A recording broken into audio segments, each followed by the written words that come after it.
Hey everybody, I've got some important information that I need to put out, and I may read it from a piece of paper right here because it's that important. I want to make sure I get it right. Did you know that the North Carolina Drag Racing Hall of Fame was founded in 2007 and it's in Mooresville, North Carolina? I'm sure you didn't, because in Mooresville a lot of guys make left turns for a living. These are straight line guys. So in 2007, and they just inducted they inducted our 14th class. Come on. The 14th class of Hall of Famers. And it was Arnie Beswick, the farmer. He was a Pontiac guy.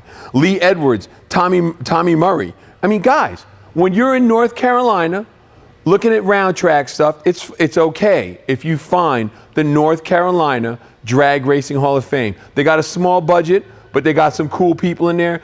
And they would appreciate it if you came in, and I'm sure they got a book you could sign. They might send you a thank you card. So keep that in mind. North Carolina Drag Racing Hall of Fame, located in Mooresville, North Carolina, and I'm out.